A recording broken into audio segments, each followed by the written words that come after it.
Oh, good morning, everyone. Hello. Happy Monday. That's Joe Brazil. He's James Ham. I'm Kyle Madsen, and we're sponsored by Jiffy Lube. We're hanging out with you till noon, then we'll hand it off to D-Lo and KC, and they will take you up to 4 o'clock. How's the weekend? It's good. Outside of White Lotus. Outside of White Lotus, the weekend was good. What I didn't like about White Lotus, and we'll talk about the Kings. We got that coming up. What I didn't like about White Lotus was that I'm not gonna do spoilers, I guess.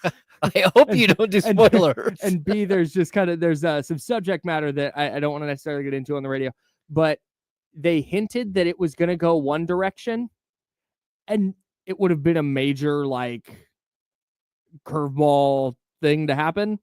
But then they threw a curveball off the curveball, and the same thing, just went a different direction. And oh boy, it was an uncomfortable night of television at the crib. It just keeps getting more uncomfortable.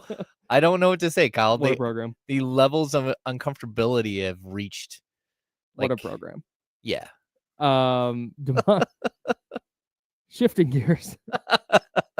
We'll talk about the Kings' loss to the Bucks on Saturday. A couple things to get into from that, but I think what we're realizing is that every single Kings game, the same 2 or 3 issues kind of pop up. Mm-hmm. So we'll get into that. But the bigger news from yesterday was that we got an update on Domantas Sabonis. He had a full practice yesterday, trying to return from his ankle injury. The Kings play tonight against the Boston Celtics. They play tomorrow against the Oklahoma City Thunder. This feels to me like he's being rushed back a little bit. Okay. This feels like a panic move in reaction to losing 2 in a row, going into this stretch of games against the defending champs and then the current NBA title favorite on back-to-back nights. Okay, so I have a difficult time seeing him play on both of the back-to-backs. Sure. Like, this guy's got a bad wheel, right? Mm-hmm. And so it's possible.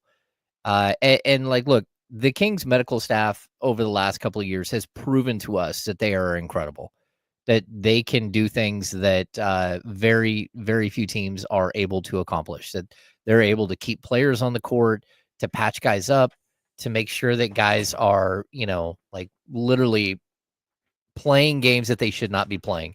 Domantas Sabonis played 6 months with a broken bone in his hand, mm-hmm. and played every single night. And so for me, I'm not going to say right away that I think they're making a mistake here, mm-hmm. because the player is the one who's likely pushing for this. He knows where he's at. He would like to be all NBA. He would like to get his prerequisite 65 games, his mm-hmm. required 65 games in order to be eligible for all NBA. And that's what it's going to take. I mean, he's got what he needs, 9 more games. And right now there are 12 games left in the season. Yep. And so I would not be surprised if we see him try to play out this thing as much as possible. And look, I think the one good thing is you can start with Domantas Sabonis. You can play him 25 minutes a night the next couple of games while you're easing him back in, because you've got Jonas Valanciunas. Mm-hmm. But now you have more depth and you have more talent.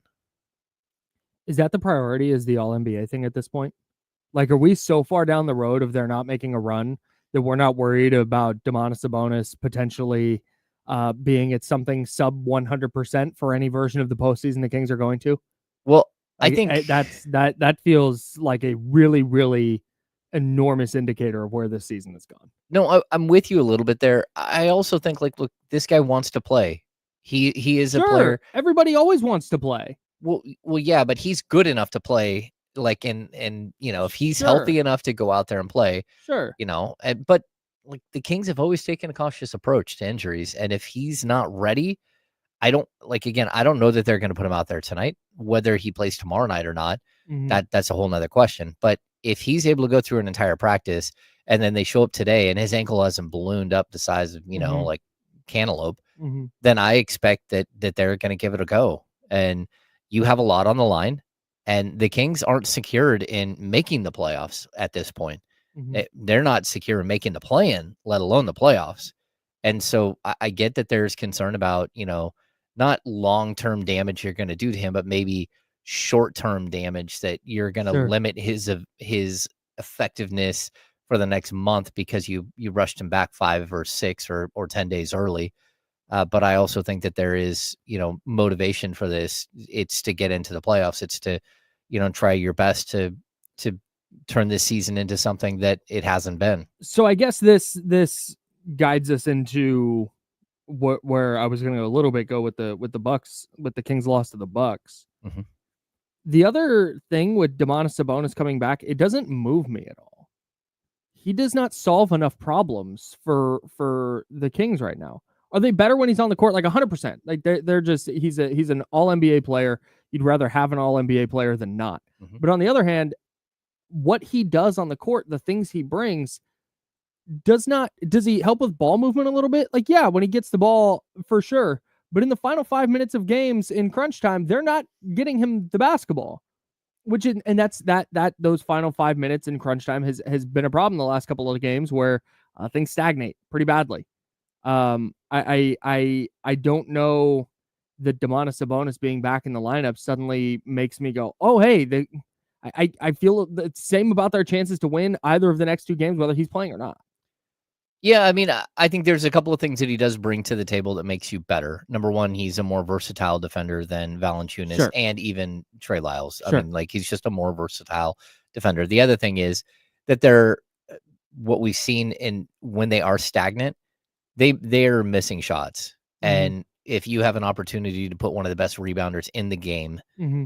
back on the court and potentially get one or two of those missed shots, then that can impact the game. And, his ability to go get a rebound and clean it up, a lot like what Trey Lyles did, got the rebound, but then backed out to the 3-point line. That's not where Domas is going. Domas is going right back up and he's scoring. Sure. And so, like, there are things that Sabonis does. And, like, look, the right thing to do here, if you're the Kings, is difficult because you don't know if putting him on the court is going to, again, extend this injury out, or if it's going to make him less effective in a first or second play-in game, or heaven forbid you make the playoffs and now Sabonis is back, but he's running on a mushy ankle because he didn't let it heal properly. Right.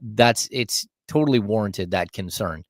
But at the same time, the right thing for the Kings is to run the ball through this guy, to stop with the stagnant offense, to stop having isolation, plays a time and time again. And, I like what Chris, you keep saying, how they break the shot clock up into 3 parts. The first 8 seconds is transition, trying to get an easy bucket and getting the ball across the timeline. The second 8 seconds, getting into action and all that stuff. And then the third segment, that last 8 seconds, is where you get the ball to DeMar DeRozan or Malik Monk or to Zach LaVine, and they go ISO to save the day, right?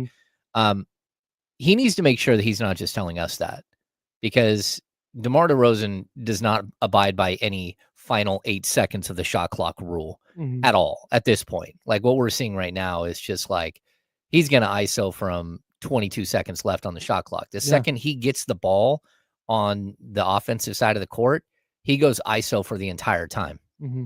Every once in a while, he passes it to his teammate with 4 seconds left on the clock because he's double teamed and can't go anywhere else.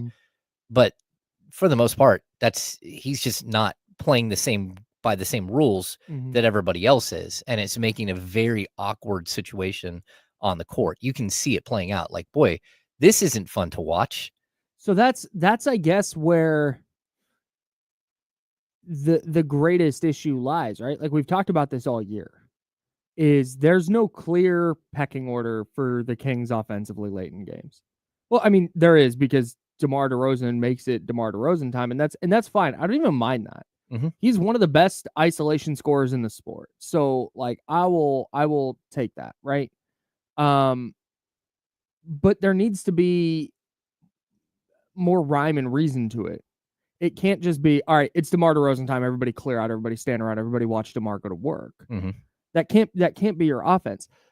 The problem is there's no recourse here. Doug can get into however many post-game pressers he wants. He can get into as many practices as he wants. He can be espousing the right messages. He can be saying the right things. He can say that the shot clock's broken up into these increments and we have to do this better, we have to do that better. He can say all of that. But the problem is when that doesn't get executed, there's because we've established this via the Keon Ellis conversation, There's no going, all right, hey, you know what, DeMar, you're done for tonight. You're not closing this game tonight because you cannot seem to figure out that it's not ISO time with 18 seconds left on the shot clock. Mm-hmm. So you're done. You're going to sit until you figure that out. Because you can't do that. You can't do that to the Hall of Famer DeMar DeRozan. Our buddy Sean Cunningham at Fox 40 said that's why you brought him in, is to do that stuff. So you got to let him do that stuff. Okay, cool. But you're not doing that with Zach LaVine either. You're not doing it with Malik Monk. There's no recourse for playing the game the wrong way. I shouldn't say the wrong way. For playing a game that is a departure from what your offensive game plan is. Yeah. There's nothing. We've never seen, hey, Zach, you're not shooting it tonight? Cool. You can go hang out at the end of the bench. You can go hang out down here, and we'll get somebody in there who's going to impact the game differently. We don't see that ever. Ever. Keon Ellis not playing great. Keon, you're out. Trey Lyles not playing great. Keon, you're out of the rotation. Devin Carter, you're going to the G League. But everybody else just has free reign to do whatever they want. Well, and the coaching staff can't do anything about it. It's been the case from like the beginning of the season to this point. Right. Like, and you know, we've seen the attempts at self-regulation. Like we talked about it here on the air, but like Trey Lyles went at DeMar DeRozan in a game last week, just yelling. Like they were screaming it. And of course, you know, the broadcast cut to commercial. Like they did not zoom in on the altercation on the sidelines. They got bills to pay. I understand that. Yeah. Well, the bills to pay and who's paying those bills. Yeah. So there have been moments where players have tried to step up and say, hey, what are we doing? What are you doing specifically? But at the same time, it's really difficult to pull a guy who is known as your fourth quarter scorer. But we've had enough sample size here where you cannot just live and die by one player in the fourth quarter. And then the fourth quarter just sort of starts expanding. It starts out at crunch time, but all of a sudden now it's like crunch time starts the first minute of the fourth quarter, and it's like 12 minutes of one guy playing. This is where it's not necessarily about one guy has the ball in his hands, because I think that's just the right thing. You have to have the player who's going to orchestrate and conduct everything. But that doesn't mean dribble the air out of the ball to get to your spot and then take a shot. We saw our guy Anthony Slater from The Athletic wrote a thing today about Jimmy Butler and the Golden State Warriors and his impact on the team and elevating the players around him. Jason Tatum's a better example. Scrap the Jimmy Butler thing. Jason Tatum's a way better example. Jason Tatum's the best player on the Celtics, who the Kings play tonight at Golden One Center. Yep. He is the guy for them. And that means he has the ball in his hands late in games, but he's doing the right basketball thing. It's not Jason Tatum takes the ball and backs his way into his spot every time, or gets to his spot and does a step back every time. It's not that. It's doing the right thing to make sure that you're maximizing the other four players on the court. So much so that he didn't even win Finals MVP last year. He was so much the guy elevating his teammates that the guy he elevated the most won the Finals MVP instead of him. That's tough. That's not what, and I again, we're talking about DeMar DeRozan, but we're talking about stagnant offense. That's not what DeMar DeRozan is doing. It's not what, when Malik Monk gets the ball in his hands late in games, Malik does a great job of that early in games, setting up teammates. But late in games, it's, okay, I've got to work for my shot. I've got to do the right thing instead of, I've got to get to my spot. I've got to take a shot here, instead of saying, I'm going to go do the right basketball play. I'm going to get in my bag. I'm going to try and get by this guy. But when the double comes, I'm going to swing it out to Keegan, and we're going to get an open shot. Yep. It feels like they're not working for the right shot for the team. They're working for the right shot for them. Yes. And that cannot continue to be the case. Well, I'll tell you, like even a better example too. Giannis Antetokounmpo in the game that we're talking about had 22 points on 9 of 11 shooting in the third quarter. Man, he also had 8 rebounds. He went to the line. He was 4 or 5 from the line. He had a steal. He had a block. This is all just the third quarter, right? You get to the fourth quarter. Giannis played 6 minutes. 6 minutes, and on top of that, he went 0-1 from the field, and that's because Gary Trent, Kevin Porter, and AJ Green started cooking, and Taurean Prince. They all started cooking. They all hit 3-point shots. That team goes 6 of 9 from 3 in the final 12 minutes of the game. That's how they beat the Kings. Yep. They beat the Kings by Giannis setting up the team to get back in the game, to have the lead, to have success. And then they went to, they went into the fourth quarter trailing. The Kings led 89-86, but he set them up for that. Yep. And that's how they won the game. Yep. They won the game on a bunch of 3-point shots by guys because the Kings were so hyper-focused on Giannis Antetokounmpo. And I mean, a lot of people are like, hey, Keon Ellis should have played and all that stuff. We can get to that later. But Jake LaRavia and Keegan Murray did an outstanding job slowing down Giannis Antetokounmpo in the fourth quarter, limiting him as much as possible. But the Bucks beat them because they moved the ball and didn't rely on one player to take fall-away jump shots in the final 7 minutes of the game. 23 of their 28 fourth quarter points came off the bench. Yeah. That's super impressive. The Kings, did their bench even score 23 on the night? Did their bench even score 23 on the night? Good question. No, they got 19 points from their bench. Yeah, man. You mentioned Keon Ellis. I want to dive into that next because it feels like Keon Ellis is the perfect avatar for the larger Kings conversation. But the Kings played tonight against the Boston Celtics. They beat Boston earlier in the season. We'll dive into that game as well. But before we do that, guys, baseball season is right around the corner. And baseball fans, take a swing at making picks on all your favorite players with Underdog because baseball is officially back. You can make opening day and every other game day more exciting with Underdog. I'm going to tell you right now, if you are ever considering like getting on Underdog and playing, your boy's going to be dishing out some winners in baseball season. I was struggling with daily fantasy last year through basketball season. Baseball season rolled around. We were dropping some winners. So now's the time to jump in just ahead of baseball season. I've got a basketball lineup tonight though, if you guys want, because baseball doesn't start Thursday, opening day. But Malik Monk, I'm going higher than 17.5 points tonight against Boston. I'm going with Jason Tatum higher than 29.5 points. And then Zach LaVine, I'm going lower than 29.5 points, rebounds, assists. That's what I'm saying. I'm done jumping on the all right, Zach LaVine, this is the game. I'm done. I'm going lower. I'm treating him like Tyrese Halliburton moving forward. That's how I'm doing it. If you'd like to play along, which I sure would love it if you did, download the Underdog app and sign up now using promo code KyleM to unlock a special offer of up to $1,000 in bonus cash when you make your first deposit. Join in on the fun when you sign up with promo code KyleM. Claim your special offer today and get up to $1,000 in bonus credit instantly upon first deposit. Must be 18 plus and present in a state where Underdog Fantasy operates. Terms apply. Void in Colorado. Concerned with your play? Call 1-800-GAMBLER or visit www.ncpgambling.org.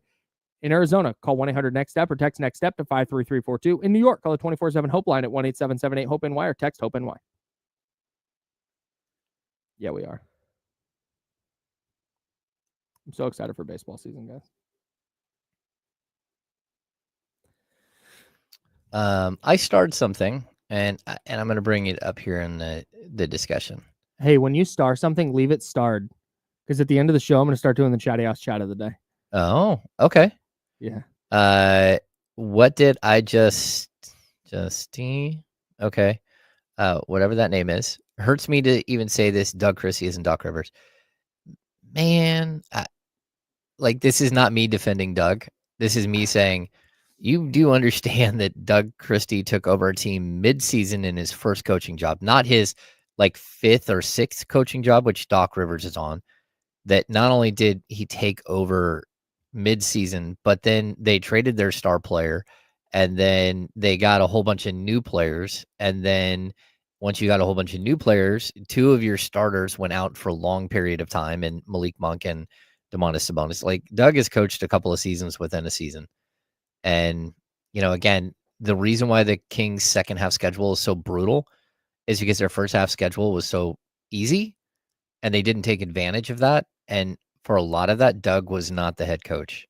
So whether he got outcoached in a game where he was literally lacking Malik Monk and Domantas Sabonis again, or not, I get it, but, I missed that number in Pennsylvania. Can you give that to me here? There's no Pennsylvania number. Pennsylvania. It's just New York. 1-877-8 New York, Hope NY. And Arizona. Or text Hope NY. Now, what were Medulla oblongata. shout out Charlie. Also, we have no idea if Doug Christie is a good or bad coach. Nope. I think surviving this year, we'll learn. Hopefully, we'll learn more. I think what we do know is that Doug is a leader of men. Hey, real quick.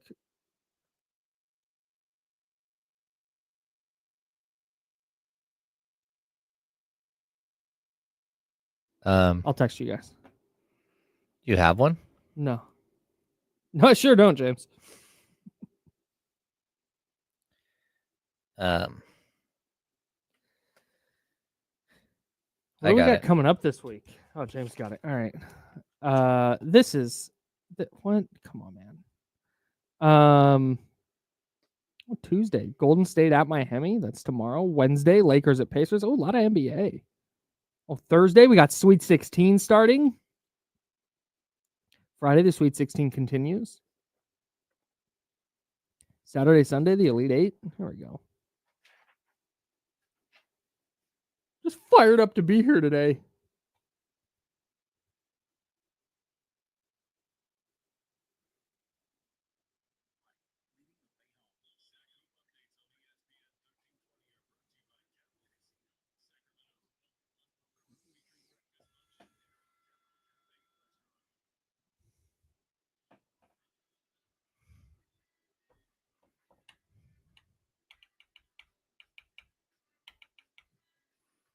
Now, back to the Insiders with James Ham and Kyle Madsen, brought to you by Jiffy Lube on ESPN 1320.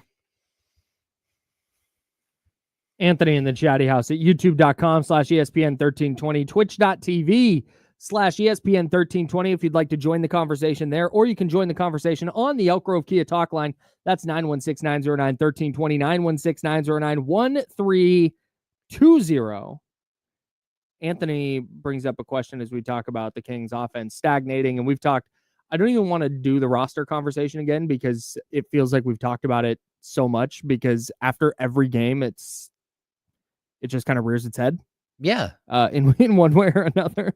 But Anthony asked in the chatty house, what's DeMar DeRozan's trade value realistically? Like if the Kings get to this offseason and say, all right, one of the things we need to do here is we need to get younger. We need to give different players opportunities with the basketball. We're not going to be able to do that with DeMar DeRozan. So let's move on from him. Let's just say that's where the Kings get. What do you think they're getting for 36-year-old DeMar DeRozan in the trade market this offseason? I actually think he's got value in a couple of different ways. I would agree. Number one, he makes like $24.5 million with a $10 million buyout for a third year, right? Mm-hmm. And that contract is at $25.5 million. So there's going to be a team out there that isn't very good, mm-hmm. right? But has a couple of players that are overpriced, that they don't want to pay or that don't fit their system, that or maybe have like 4 years or 3 years left on a deal, and they're not committed to keeping that player that long. Mm-hmm. And I think that there are going to be places that would raise their hand and say, oh yeah, we'll take him for sure.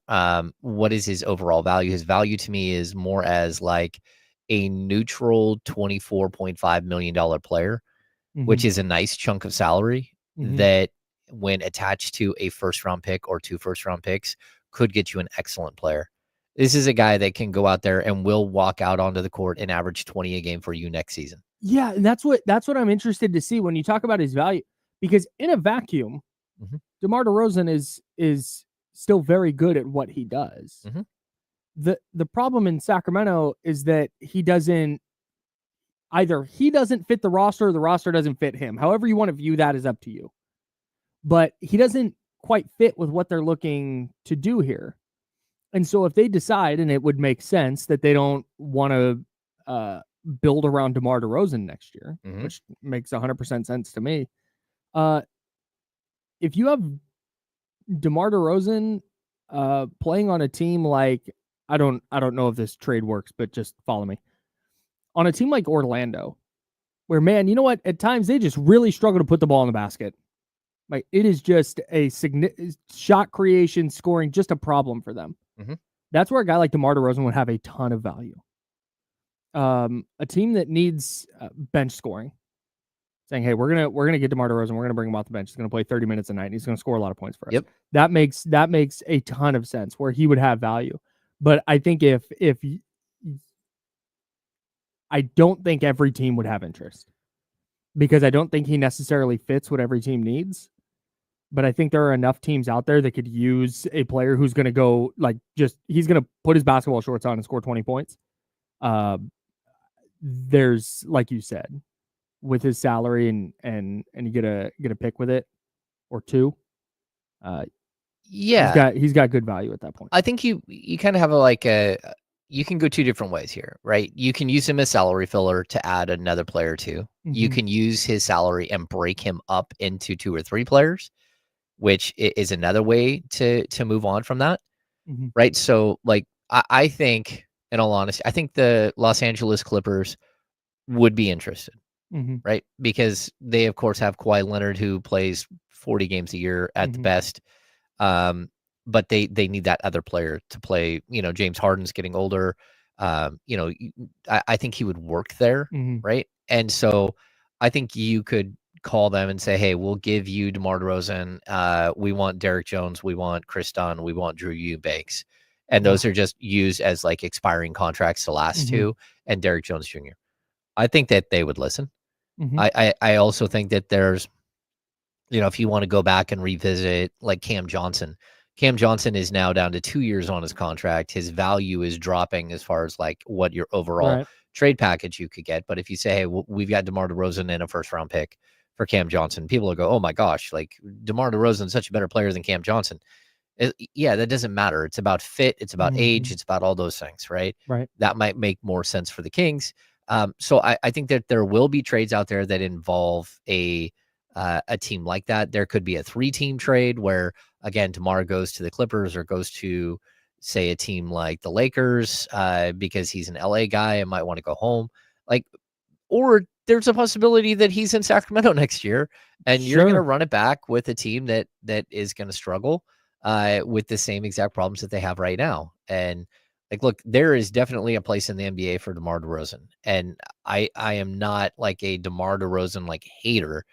I'm just not used to watching a full-fledged ISO player who, is basically left unattended, that, that there is not a voice in that building that can say, "DeMar DeRozan, that's not going to happen. You cannot do that again." Right. And maybe there is a voice, but it's not a big enough voice that's saying no, or pulling him out of a game and saying no. Mm-hmm. So I think as we've gone through this season, we've seen it become more and more of a problem.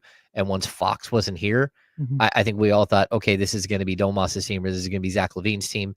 And no, it's not. It's DeMar DeRozan's team. Yep. He has elevated himself to the point where it is his team, no one else. And nobody's going to do anything about it. Yep. It's not Malik Monk's team. Nope. It's not LaVine's team. It's not Sabonis's team. And in order for this team to grow, in order to get some of these players back on the right path, mm-hmm.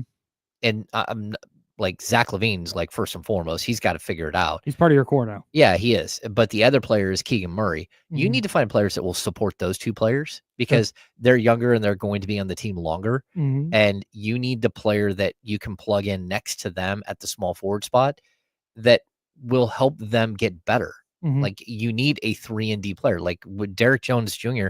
is not some phenomenal out of this. He every time he plays the Kings, he is. But you look at his numbers throughout mm-hmm. his career and his numbers even this season, mm-hmm. outside of the games that he plays against the Kings, he's just a really good role player that defends and hits the 3 ball. That's what the Kings need to mm-hmm. support the other players, to allow Keegan Murray to go from 12 points a game to 18 mm-hmm. points a game and allow Zach LaVine to be in a much more natural position.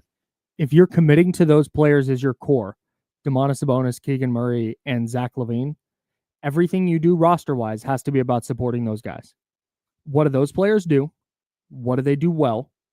What do they not do well? Okay, great. Every player we're going to bring in is going to do the things that they don't do well. Yep. I don't need, if I have Zach LaVine and I'm expecting more from Keegan Murray scoring-wise, I don't need another guy with Malik Monk too. Mm-hmm. But I think in an ideal scenario, Malik Monk is your 6th man doing what Malik Monk did, where he was the best 6th man in the league for 2 consecutive years. One of the best 6 men in the league for 2 consecutive years. Yeah. And then everything else has to be about supplementing your core. The 10 things that it takes to win a title. All right, we've got one guy doing this. We've got a couple guys doing this. We have all this blank space. How do we fill that? That has to be what it's about. TC is on the Elk Grove Kia talk line, 916-909-1320, 916-909-1320. Would love to hear from you today. TC, go ahead, man. Yo, Hammer, Kyle, what's up, man? So, frustrated, man, but, not frustrated in a way, like, what I mean by that is, like, let's put the rat on the table. Shout out to Guru, bro. I don't want to keep coming down this. I don't want to keep coming down this road, bro. But let's quit dancing around it. I really don't care about the Hall of Fame status, bro. He has to go, dude. This offseason, we have to move that dude, bro. He doesn't fit the timeline. He doesn't fit any of this. I'm tired of seeing him halfway close out on 3-pointers, like not defending anybody, letting people get open. I'm tired of it, bro. Already. I was the biggest one getting on this line. Talking about, we got DeRozan. What is everybody thinking? We got a Hall of Famer. I was the biggest dude to back him up, bro. He doesn't fit, dude. Zach does. Zach just has, bro. You have to shoot more, but he's a 3-level scorer. He fits with Keegan, Devin, Monk, moving forward, Jake. He fits with that, bro. DeRozan does it, bro. He's a problem. And, sir, if you want to be moved, we can find a place for you this offseason, bro, because we will be a better team without you, bro, in my opinion. I don't care about his clutch baskets. I don't care about any of that, bro. Listen, dude is the problem, dog. Thanks, TC. I don't, no notes for me, man. Yeah. I think this is where, there's gray area in this discussion. Mm-hmm. This is not DeMar DeRozan's a Hall of Famer or DeMar DeRozan stinks. This is not that conversation. DeMar DeRozan is absolutely a Hall of Fame basketball player. He is one of 27 people to ever score 25,000 points in the National Basketball Association. He is remarkable. At 35 years old, the things that he does well on a basketball court do not elevate the other pieces the Kings have. And I think what you're seeing is when your late game offense, your late game execution comes down to, is DeMar DeRozan making shots tonight or not? You're going to be about a 500 team. Mm-hmm. And that's what this comes down to. This is not a team that needs DeMar DeRozan. They have players. If DeMar DeRozan were to say today, I'm done playing basketball now. Goodbye, everybody. I'm retiring today. The Kings would be able to make up for that loss immediately. They have the players to make up for the 22 points a night he's scoring. If that means more Zach LaVine, more Keegan Murray, more Malik Monk, thumbs up. Cool. They're not going to go, hey, what do we do now? What do we do in late game situations? How do we do that? No, they wouldn't be missing a defensive element. They wouldn't be missing this awesome playmaker and passer. He's a really good at getting to his spots. He is elite in the mid-range. He is one of the best scorers of the basketball that the league has ever seen. All of that's true, and it still doesn't. He's not it for what the Kings need. Yeah, and I'm going to say this. I still think DeMar DeRozan can put up 28 games for the next 2 years. Just the way that he walks out on the court and just has absolutely no problem putting up 20 points. Yep. I think he can continue to do that without any question. But I also think that defensively, you're never going to be okay. And if that's what you're doing, you have to build your team so much around that one defensive player that it's very difficult. And what the Kings have not done is any of that. They don't have a center that can block shots. They don't have a point guard or a shooting guard that stops point of attack in the starting lineup. So what you've done is you've accentuated the problems that you have. You don't have a natural point guard on this team who controls what's happening all around the court. So that's how you get to this point where I don't even think they're deferring to him. They move the ball to him and it's over. And if DeMar DeRozan was 24 years old, this conversation would be so different. Yeah. This conversation would be about, hey, he's part of your core. You need to make sure. We talked about this the other day against Chicago. They ran the lineup with DeRozan, and then I think it was Keon, Jake LaRavia, Trey Lyles, and Keegan. Yeah. It's like that's the kind of lineup. No, Devin Carter. Devin Carter. Yeah. You can throw Keegan in there too if you want, or in place of one of those guys if you want. And that's the kind of lineup that you need to see around DeMar DeRozan. The problem is that leaves Zach LaVine out. That leaves Malik Monk out. You can leaves Domantas Sabonis out, although I think you can plug him in there for Trey Lyles and be okay. But it's about elevating your teammates. It's about doing the little things that are going to make your team better on both ends of the floor. And he just doesn't do enough of those things to help what the Kings have. And you're not, because of his age, you're not going to commit to him long term. So you're not going to tear it down and be like, okay, he's the guy. How do we do this? And that's why this is a conversation. This is why we're having the conversation. It's not about, is DeMar DeRozan good or not? Like, he's very obviously really freaking good at basketball. But if we start going through the Kings roster and you go Keon Ellis, Keegan Murray, Domantas Sabonis, Malik Monk, Trey Lyles, Devin Carter, Zach LaVine, Jonas Valanciunas, Jake LaRavia. When you start going down the roster like that, and I go, hey, what is that team missing? The first thing that comes to your head is not a 20-point scorer. The first thing that comes to your head is not, hey, ISO ball guy. It's not. When you start talking about their needs. And I think it's, again, it's not, there are issues the Kings have that go beyond DeMar that are just fundamentally wrong with how their team is built. And we talked about this before the year, talked about it all last year. Like it's why my personal belief is that they need a different viewpoint from a front office moving forward. It's why we talked about it when they drafted Devin Carter. It was kind of like, that's weird. I think I see the vision, but that's weird.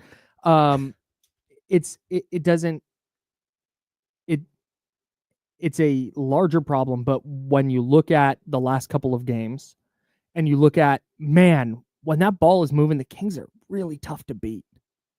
And then you get into these games against the Bulls and you get into these games against the Bucks and it turns into like my turn, your turn, or my turn, my turn, my turn, my turn. Okay, your turn offense. It's not maximizing what the Kings are best at. What if I told you the Devin Carter draft pick makes a lot more sense now that De'Aaron Fox isn't on the court? It does. That's fine. And like I said, I see the vision with Devin Carter. Well, no, that's not my point. My point is, what if we all just rewind and take a step back and realize that was the beginning of the end and we just missed it?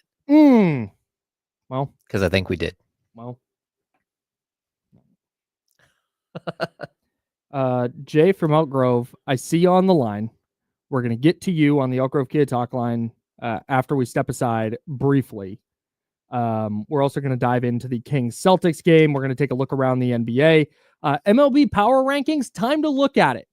Where do the Sacramento A's sit going into this year? What can you expect? We'll discuss that. And Albert Breer, NFL insider for Sports Illustrated, had a couple interesting notes on the 49ers buried within his column that I want to get to as well. Plenty coming up here on the Insiders, including your calls. We're sponsored by Jiffy Lube. It's ESPN 1320 Sacramento Sports Center. Faces.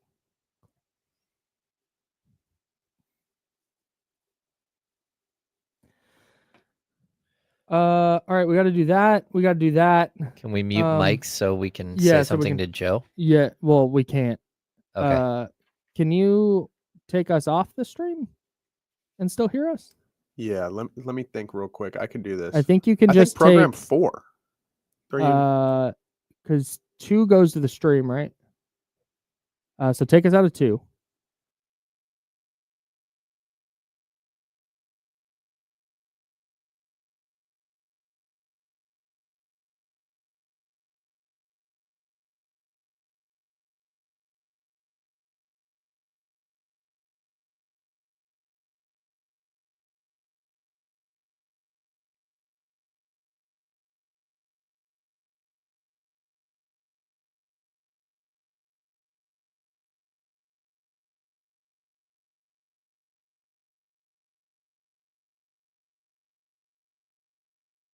Okay, we're back.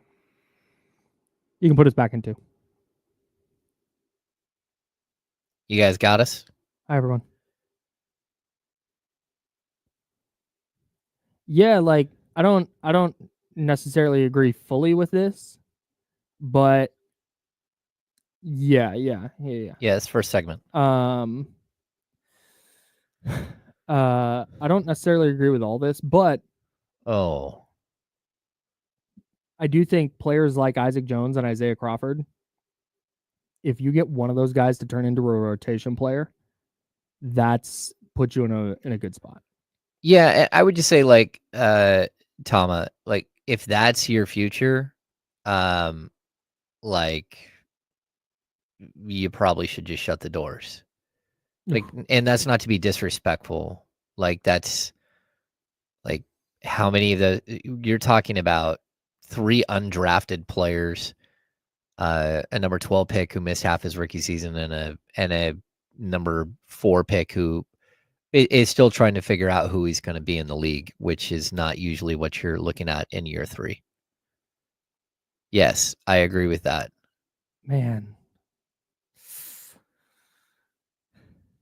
I agree. Right now, that's if you had to pick 3 guys. yeah. Oh, I have a fun game to play. Oh no. Hang on, everyone. Kyle almost killed himself. No, it's fine. Yeah, the Isaac Jones thing to me is really Tripping interesting. fell on my headphones. Isaac Jones did get his contract. It's weird to me though. Like since Doug took over the team, I haven't asked him about him at all. But I'm pretty sure that he just hasn't had faith in a young player. He hasn't been able to show that faith when he's going to play Devin Carter minutes. You kind of have 2 choices. And just so people know, Jeremy Lamb is no longer part of anything with the Kings. For now. Well, Here's the thing. I want to bring this up just real quick. Every fan base is impulsive and delusional. Yes. This is not like a Kings or Sacramento problem. No. This is just sports. Mm-hmm. So salute. If you're impulsive and delusional, keep doing that. Hell yeah. Yeah, I know fans got so upset about the Keon Ellis thing not playing the last 5 minutes the other night. And Keon Ellis was incredible in the first half, right? Keon Ellis in the first half had 18 points. No, 18 points, 6 rebounds, 4 assists. He only had 1 turnover in 23 minutes. 22 and a half minutes. You get to the third quarter and he wasn't the same. 1 of 2, ran a -7. He had 3 personal fouls in the third quarter alone. And you got to the early fourth and it was kind of a lot of the same. So like Doug intended to go back to him because I asked him that question after the game and then just got caught up in whatever was happening and didn't get him back in the game. But he did say like he intended to get him back in the game. It just didn't happen. Either way, he scored 2 points in the second half.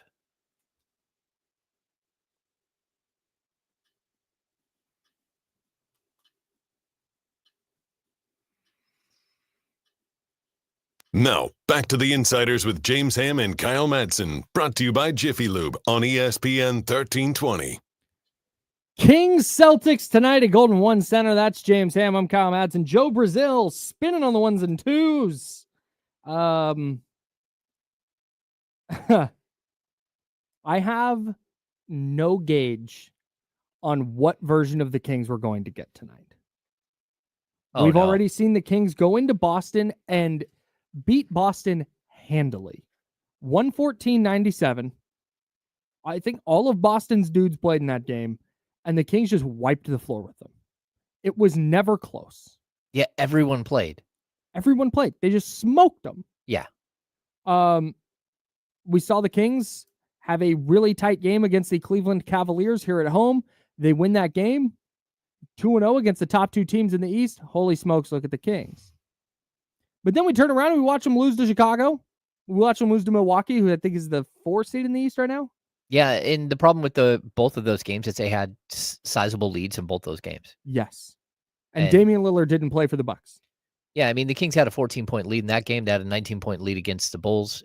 They let go the rope a couple of times. Not been able to figure it out. Mhm.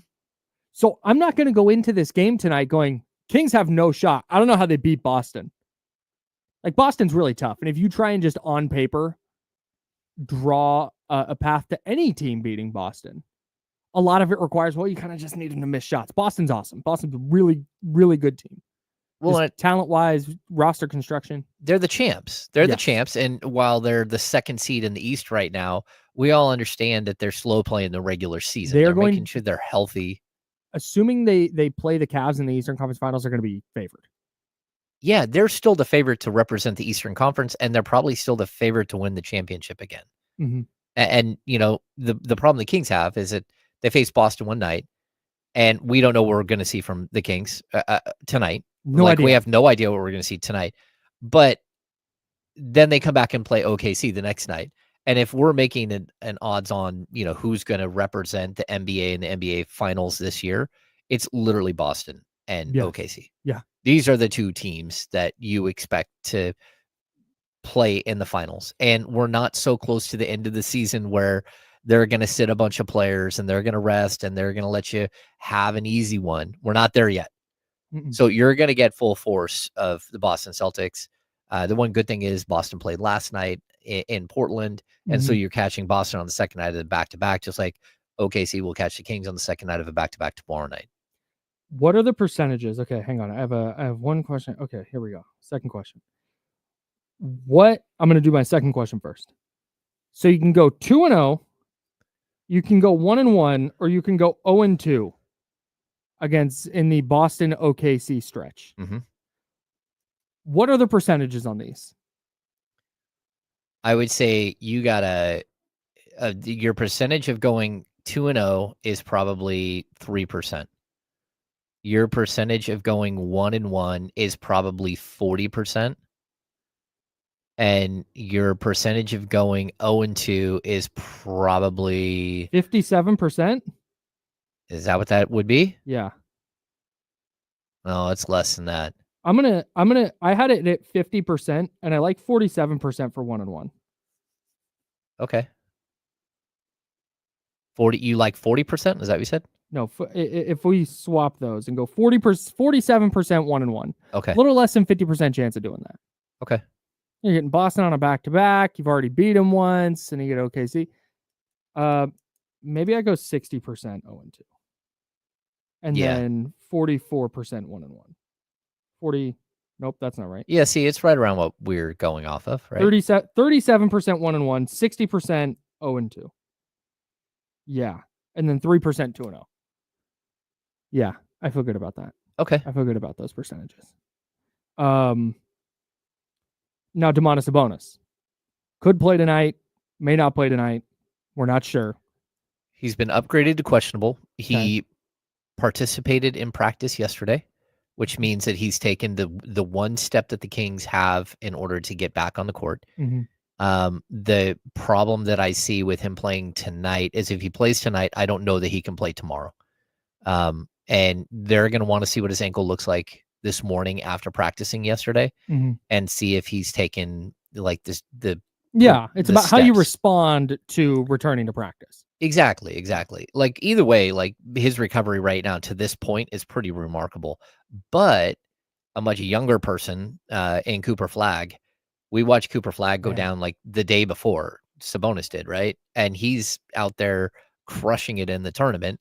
Maybe not the same exact player he normally is, but really close. Mhm. And I would say the way that Sabonis plays as a ground-based player, and just as a physical player, I think that he's probably a little bit. It's easier for him to come back Mhm. earlier from an injury like this, as opposed to say like De'Aaron Fox when he came back, who's a quick twitch, Mhm. cutting lateral Right. quickness. That's where your ankles usually have a whole bunch of problems. Mhm. Maybe he can't hold his ground against a bigger center coming into tonight's game. Maybe again, if Porzingis were to play, he'd have more trouble tracking him on the perimeter. Sure. But overall, I think that Sabonis, if he does play, is probably better fit than most players to come back early from injury. And he went for 23 and 28 the last time they played Boston. Yeah, Like if you're going to pick one of these that he comes back for, let's assume he comes in the building today and is like, I'm good. This doesn't hurt. I feel great. Swelling's down. Let's ride. And they say, okay, well, you're only going to play one of the two. Like, have him against a team he's already been effective against. Well, and have him against a team on the front night of the back-to-back who's playing a back-to-back. Mm-hmm. You know, these things, they're not the end-all be-all. Like the Kings could walk out there tonight and lose by 30 to a team that's on the second night of a back-to-back because the Celtics are that good. Would not shock me. Yeah, at all. But I would prefer, like, if you're going to choose one of these two games, I think you're better served playing him tonight than you would be tomorrow. And hey, look, it's possible that Sabonis plays tonight, wakes up tomorrow feeling great, and he plays tomorrow, and you're like, okay, that's crazy. But if I had to choose one, yeah, I would have him play tonight. I think I would too. Especially just OKC is a buzzsaw right now. It's so funny where the Kings are because when you say they could lose by 30 tonight to the Celtics on the second night of a back-to-back, I would be the same amount surprised that happened that I would be if they won by like 10. Yeah. If the Kings won by 10. It's all on the table now. Everything is on the table. Yeah. Don't ask me to guess. But yeah, I think if we're doing percent chances, Kings win by 10, Kings lose by 30. Maybe not the exact same, but really close. Just because I wouldn't bet on them to win by 10. Nope. But I also wouldn't bet on them to lose by 30. I don't know. King starters, Malik Monk, currently questionable. With an illness. Got an illness. He missed Saturday's game with an illness. He's still listed as questionable, and we don't have an updated injury report as of right now. Devin Carter also questionable with an illness. Yeah, that's a new one. Devin Carter is questionable with an illness. We do have a 10:30. Well, go ahead. Yeah, we don't know. The Boston Celtics don't have to submit their injury report until later in the day. Because they played last night. Yeah. So Kings starters would be either Keon Ellis or Malik Monk. With Zach LaVine, DeMar DeRozan, Keegan Murray, and we're assuming it's Domantas Sabonis. Yeah, Sabonis, if he's available, he's starting, and if not, Valanciunas will start. And then for the Celtics, their typical starters are Drew Holiday, Derek White, Jaylen Brown, Jason Tatum, Kristaps Porzingis, but they're dealing with some injury stuff right now. Last night, it was Peyton Pritchard, Derek White, Sam Hauser, Jason Tatum, and Al Horford were their starters. Yeah, so Porzingis missed last night's game, and so did Jaylen Brown. Jaylen Brown will not play tonight, it appears. They look like he's got a substantial, like an impingement in his knee. Oh. Like they're going to want to make sure he's got a bone bruise and an impingement in his knee. They're going to want to make sure that he's 100% healthy for the playoffs. So I'm assuming that Jaylen Brown will not play. And then you got to figure out who else comes out and plays. But like the Boston Celtics are probably one of the better next man up teams in the league right now. Dude, the starting five that played last night with a bunch of dudes out, Peyton Pritchard, Derek White, Sam Hauser, Jason Tatum, Al Horford, that's just a good team. And that's Peyton Pritchard is awesome. Only 2 of their 5 starters. Peyton Pritchard is going to be 6th man of the year. Derek White is one of the best two-way guards in the sport. Yep. Sam Hauser, better defender than you'd think, and shoots the lights out. Al Horford's just been doing it forever. Yeah, so people who don't know, Jason Tatum's an MVP candidate. Peyton Pritchard, 14.2 points, 3.4 assists, 3.7 rebounds, a steal. He's shooting 41.8% from 3 on 7.9 attempts per game off the bench. Peyton Pritchard is awesome. Peyton Pritchard, you said how many threes per game off the bench? 7.9. In how many minutes? 28. Okay, so 7.9 in 28 minutes. His per 36 is 10.1. Peja Stojakovic's career high 3-point attempts, 6.8 in 40 minutes a night. That's outrageous. How much the sport is. That's awesome. What's your matchup of the game tonight? I mean, like this might be bland, it might be boring, but it's Keegan Murray versus Jason Tatum. Yeah, I always like seeing Keegan against bigger wings. I think it's just a little bit different challenge for him, and there aren't many better wings in the sport. In fact, there may not be than Jason Tatum.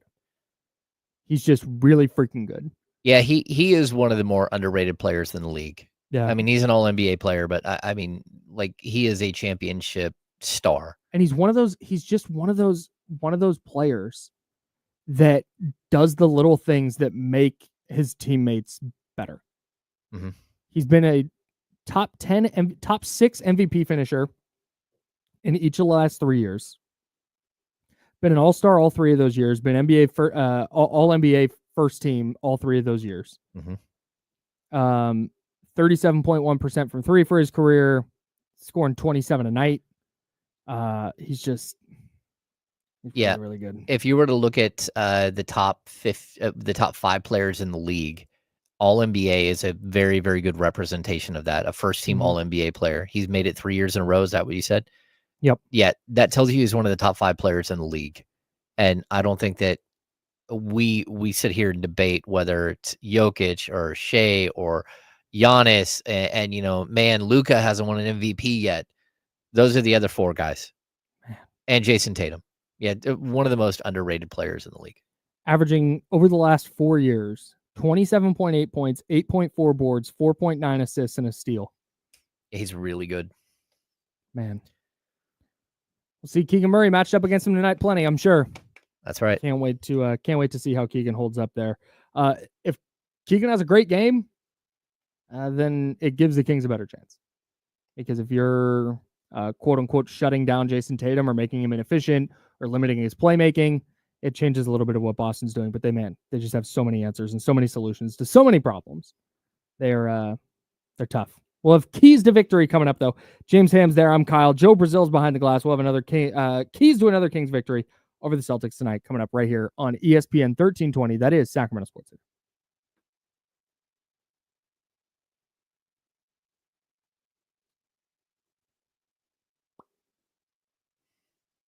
Clear.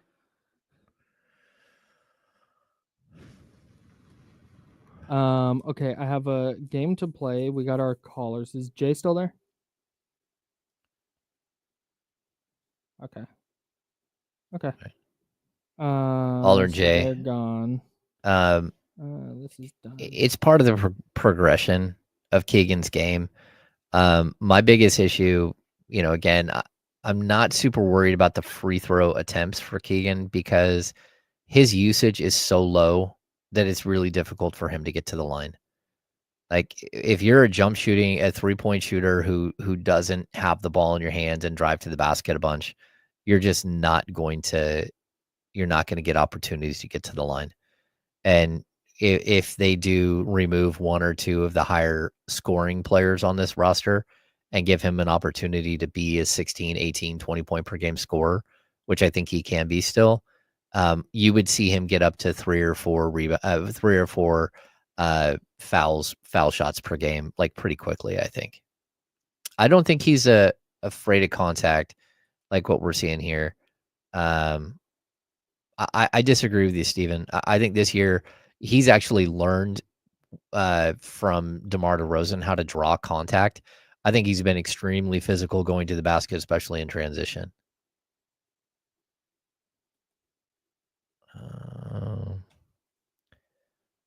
Tom, I think that they'll pursue another star this summer. I don't know if Trae Young or Lauri Markkanen are on that list.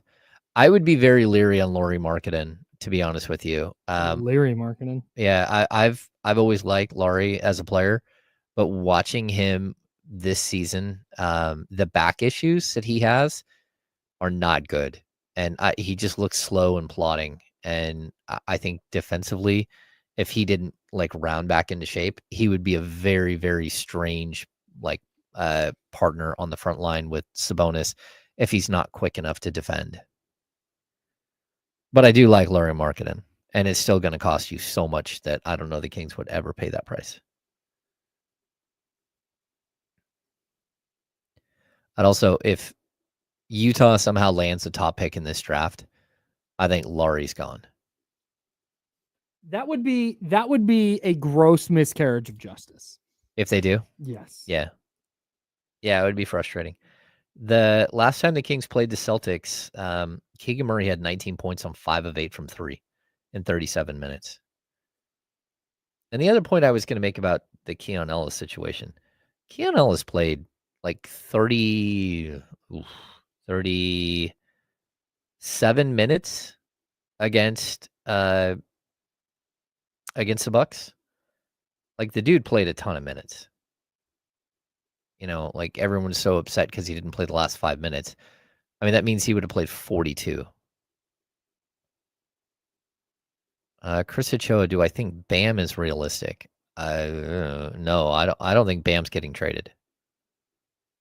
And if you were going to trade for Bam, you should have traded for Bam when you had De'Aaron Fox. Just like, they're good friends. They played college basketball together.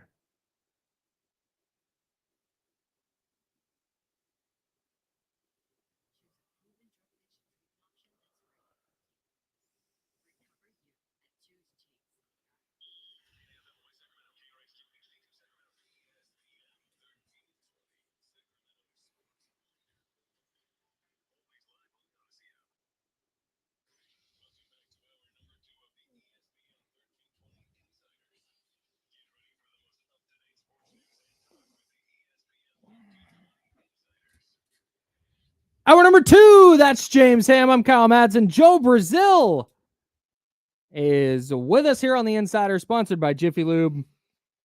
We're hanging out with you till noon. And then we'll hand it off to D'Lo and KC. And they'll take you up to 4 o'clock on Sacramento's sports leader. Your calls on the Oak Grove Kia talk line, 916-909-1320, 916-909-1320. James, I have a question for you. You can protect. The NBA is going to do expansion. I'm making things up right now. Okay. The NBA is going to do expansion. And the draft is this year. The expansion draft is this offseason. You can protect 3 Kings players in this expansion draft. Who are you protecting? Yeah, I'm going to go with the same 3 that we discussed earlier. I would protect Keon, Keegan, and Domas. And if I got 4, I would protect Monk. I was going to say, is Monk 4 there? Yeah. Okay. Well, easily. Yeah, he's the only one I have a real argument for. But to me, that answer of Domas and Keegan and Keon is how the Kings need to be operating moving forward. Yeah. If that's your supplementing those 3 players. And if you want to throw Malik Monk in there too, or I guess Zach LaVine is the player that is going to be there. You have those 5 guys, and everything else needs to be on the table. And it needs to be about supplementing those players and building around them moving forward. I think it's pretty obvious. Yeah, I mean, those are 2 players that, number one, they really support Domas and what he does. But I also think they're the players that you can find scores in the league. Like, you just can. You can go out and find scores all over the place. You can draft them. You can sign one. Yeah. Yeah. And, someone brings up Jake LaRavia in the chat, right? Mm-hmm. Like, why not start Jake LaRavia next year? If you can retain Jake LaRavia, and that's the type of switching forward that, with Keegan Murray that you kind of need, a guy who doesn't have to score a bunch. Like, do you need more than that? Yes, you do. You need way more than that. But that's something that I think, we can't overlook. Like, there is a possibility that you could go get a different player than DeMar DeRozan and have it be a bench player, and that Jake LaRavia could be a guy who steps in and becomes a starter for you. I know it sounds kind of wild right now because he just got here and, he hasn't played a ton of NBA games in his career because of injury the first 2 years, but he is a player that you look at and you're like, okay, you want length, you want athleticism, you want someone who can shoot the 3, you want someone who gets down and dives on a ball. If you're going to try to support the front, a backcourt of Malik Monk and Zach LaVine, that's not a horrible idea. Yeah. It needs to be a very, very defensive-minded front court. Yeah, If now that's you going to need be your starting group. you need two other dudes, Mhm. and you need a scorer off the bench, and Mhm. you need other things. Mhm. But I do think that would be a possibility where you're like, oh, okay. I mean, Jake LaRavia shot 38% or whatever from 3 Mhm. when he was with Memphis, playing 18 minutes a night or whatever. I think he definitely could fit into a starter role long term Sure. if you're able to land him and bring him back in free agency. Yeah, I think ideally he's coming off the bench for you, but Yeah, if that's what they have next season in terms of that type of player and they don't add anybody else, then yeah, sure. Like, why not? yeah. He shot 44% from 3, 44.4% with the Grizzlies this season, which is outstanding. In 47 games. I mean, it's only 2 attempts per game, but again, if you're going to bring in, if you would do something like start Jake LaRavia, that would mean that you're telling Keegan Murray, bro, I need 18 points a game. Yeah, for like sure. straight up. I need 18 points a game. Jake's going to average 10, 11, 12 points per game. I need 18 out of you. Yeah, and if he's for going this to to be work. if he's going to be when you're doing the protecting people in an expansion draft thing, Mhm. and you're going, all right, Keegan's a guy we're going to build around this guy. And I use the expansion draft thing just as an exercise. Like I said, Yeah. that's not a thing that's like going to happen. But if that's what this has to be, if you're going to commit to Keegan Murray being part of this core, to me, it has to be under the pretense that, hey, you're going to become like an 18 to 20 points a night guy. Mhm. That has to be a thing that's going to happen. And if it's not, then you can still be here because he's a valuable. I think he's a valuable player and a starter on a title team. But you're going to make way less money, and your role is going to be very different.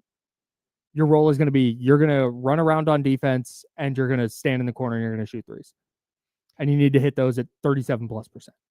Yeah, and that's it. And you're going to be paid commensurate with that. So, anyways, we got a game tonight to talk about. we do. James Ham's there. I'm Kyle Madsen. Joe Brazil's with us. We are sponsored by Jiffy Lube. Kings, Celtics tonight. The Sacramento somehow 2-0 against the Cavs and Celtics this year. Doesn't make any sense. Weird. Now they get another crack at the Boston Celtics. The front end of a back-to-back that'll feature Boston here at Golden One Center. They've got Oklahoma City rolling through tomorrow. Fun stretch of basketball. I want to say we're going to learn a lot about the Kings. That's like my fallback thing to say, is just admitting it. Self-reflection. Like, hey, we're going to learn a lot about this team in X, Y, and Z situation. I am prepared to learn nothing about the Kings. I know everything I need to know. I do. I know exactly what this team is. They might win, they might not. Whether they win or lose is not going to change my mind at all about what I think of them. I agree with you. Now, if they win these next 2, then we can go, okay, maybe something happened in those games that they can take moving forward, and maybe the light clicks on in game number 72, maybe. Or maybe a broken watch was right twice a day. Which could also be the case. I know all I need to know about the Kings. They might win tonight. Yep. That's definitely on the table. We'll have keys to victory here. What is your first key to victory? James Ham for the Kings tonight against the Boston Celtics. Please defend the 3. This team just shoots so many threes. I don't even like Peyton Pritchard comes off the bench at 7.9 attempts per game. Ridiculous. I mean, off the bench, like they have Ridiculous. 3 other dudes averaging more than him. Like this team chucks so many threes, and the Kings do not defend the 3 at all. And that is a recipe for disaster. So that would be my first key. Again, this is a team that shoots they're number 1 in attempts, 48.2 3-point attempts per game. The difference between Boston and the number 2 team, the Chicago Bulls, at 42.6, Boston at 48.2, Chicago at 42.6. The distance between 1 and 2 is the same as the difference between 2 and 17. Oh my gosh. They're averaging just under 48 points per game from 3. They are making 17.8 threes per night. Yeah. That's 54. Oh, my bad. 54. Yeah, they're averaging like 53 points a game from 3. That's just from 3. Wild. Yeah, and they shoot it at a decent clip. They're tied for 6th with Oklahoma City, who shoots 10 fewer threes a game. Yeah. Well, that and their 30th in 2-point attempts, 30th in 2-point makes, and third in 2-point percentage. And this is Third. that's my, I'm going to flip my keys around here. That was my first key too. Contest everything. Please. None of those fake, not even trying closeouts. If they just get out and contest, give me something. This team does not have someone who doesn't shoot the three. No, you can't not defend them. Yeah, maybe if Neemias Queta steps on the floor, don't defend Neemias on the 3-point line. Yeah, but then he's going to catch lobs. He might still bust you up.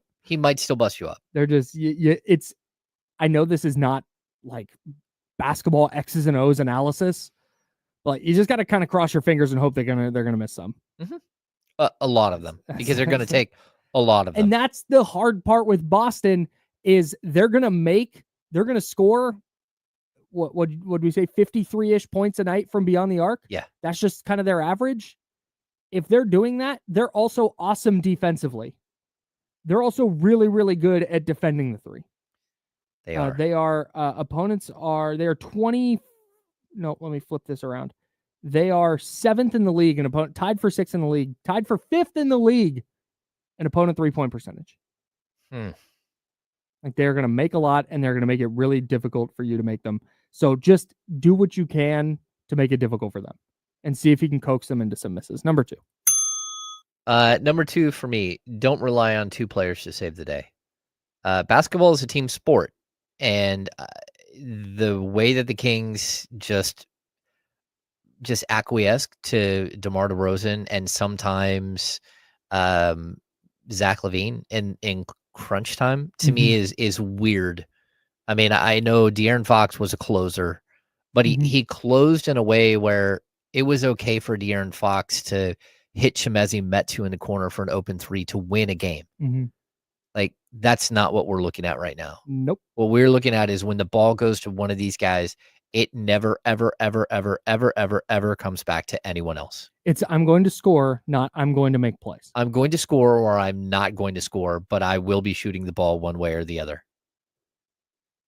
It doesn't work. Semi-related, my second key. Keon needs to get on the map tonight. Okay. If you're going to beat this Boston team, you need a stellar defensive performance from Keon Ellis. Thought he was very good the other night against Milwaukee. I think you need another great game out of Keon, where like the kind of game where he has a few steals, maybe a couple blocks, hit some threes, where all of a sudden it's like, wow, look at this guy just cooking against Boston. Yeah, whether he's starting or he's coming off the bench, he needs to be like all over Peyton Pritchard. He needs to be one of their 2 or 3 best players tonight. Yeah, he's got to be really, and he's got on both ends of the court. He has got to shoot. He has got to be effective on the offensive end, because we've seen the games where, last game he had 18 points or in the first half, and he finishes with 20. We've also seen him score he scored 0 the game before. Like, there are good games, there are bad games. He has to have a really good game for you to have a shot tonight. I agree. I'm right there with you. Number 3. Get out and run. The Celtics are playing in the second night of a back-to-back. The Kings just their pace is horrible. Whatever's going on right now, it's just molasses. It's watching paint dry half the time. Get into your offensive sets early.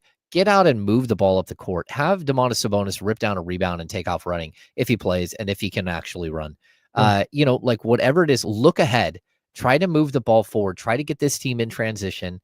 And they are, again, they had a tough game last night. It wasn't just a lay down by the Portland Trailblazers. Yeah. A lot of their players played minutes.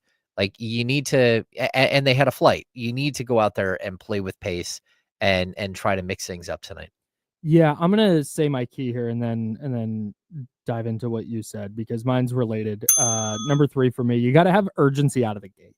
Oh yeah, because Boston remembers you crushing them in their building, dominating them in their building. Yep.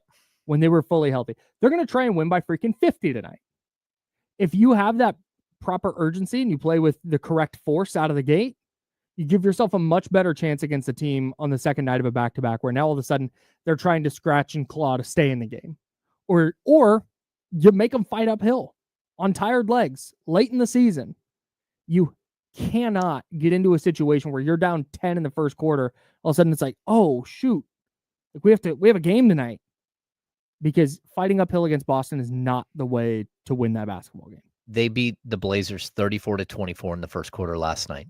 Yep. By halftime, 30-27, they're up 13 going to the half.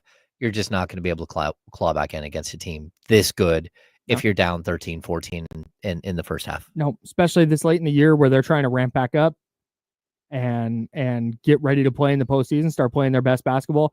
If they've got bench players who are starting, you're getting 100% from them. You just got it. You have to match that out of the gate. Mm-hmm. This cannot be. There's going to be a lot of Celtics fans at Golden One. Tons. It cannot be we don't really. I guess if we you're a game and a half up on the 10 and 11 seeds right now. It's close. You don't have a lot of nights where you can just mail it in and take a loss. So I'm hoping to see the proper urgency out of the gate. Here's one last key. Don't allow Sam 17. Hauser to play 39 minutes and have a true shooting percentage of 1.091 like he did last night. Oh my God. A 203 offensive rating versus a 131 defensive rating. He was a plus 72 net rating last night. Oh, don't let Sam Hauser do that to you. Hey, guess what Sam Hauser's about to do today? Takes Sam Hauser higher in underdog. I'm Kyle Madsen. That's James Ham. Joe Brazil is here as well. We'll be breaking down all the Kings Celtics action tomorrow on the Insiders beginning at 10 a.m. 10 a.m. right here on ESPN 1320. That is Sacramento Sports Leader.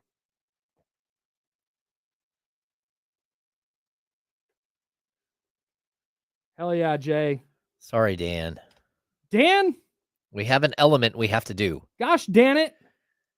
Gosh, damn it. Man, I'm going to tell you guys this because I'm shook. This has nothing to do with sports. I have a friend from high school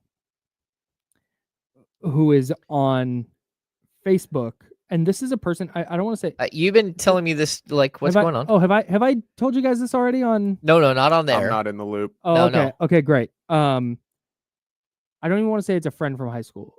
We were friendly with each other. Like, we didn't dislike each other, but it wasn't. Yeah. We just kind of had classes together. He was that kind of person. Like, we know who each other. This person. Yeah. But I'm not like, oh, hey, let's hang out, right? Yeah. Okay. Anyways, we've established that. This person has something going on with their children, and the person that they had children with, and they are just. There's been some like, what's the word I'm looking for? Veiled comments on Facebook, like these weird things here and there where you're cryptic, possibly cryptic. Thank you, my man Joe. That's why we pay you the big bucks. So some cryptic stuff on Facebook. Now I'm rolling again. Where you're going, is that person okay? They're not talking about Jack in the Box. Yeah. Correct. Yeah. And you're like, is that person okay? Well, this person has now turned to just airing it all. Oh, Air it. And buddy, it's good. Oh, is it interesting? It's real saucy. Oh, no. It's real. I'm not gonna read it in case somebody just happens to know. I don't want to read it, but man, every time I log into Facebook, I'm like, what do I do? Why do I have this still? And then something like this, like what I just came across today, pops up, and I'm so sorry I can't read it on air. I don't want to invade too much privacy, but man, shout out to Facebook. Put it all out on Facebook. Shout out to Facebook for the drama, man. That's funny. And I don't know this person well enough to reach out to them and be like, hey man, just checking in. How are things? You doing okay? I saw you, but I don't know this person well enough to do that where I can like get the rest of the tea. So I'm just, it is. I'm logging in every day, hoping for something new. That Facebook is such a horrible place for it's always Facebook, man. It is. It's always Facebook. I'm a chismosa, bro, at heart. We had a sports writer who got divorced and just aired grievances for probably 3 years, like so bad that like would no longer in the business, like just had to leave the business and like could not focus, and a bunch of kids, and just like kept getting worse and worse down a rabbit hole. And just like every time something would happen with his former wife, he would just like, I never wanted to divorce this person, and this is horrible, and this is happening, just like again and again. Like, come on, stop, please.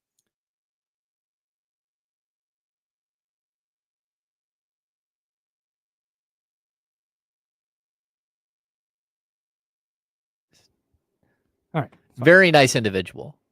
I always had a really good relationship, but watching someone allow that to unfold, not good.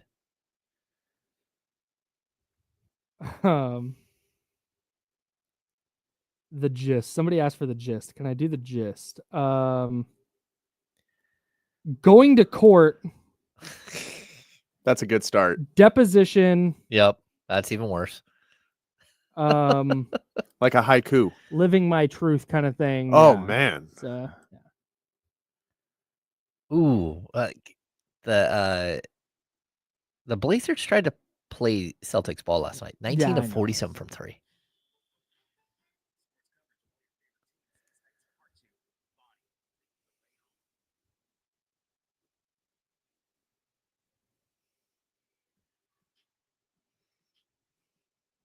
Now, back to the Insiders with James Ham and Kyle Madsen, brought to you by Jiffy Lube on ESPN 1320. Oh, your homies with that person too, Steven?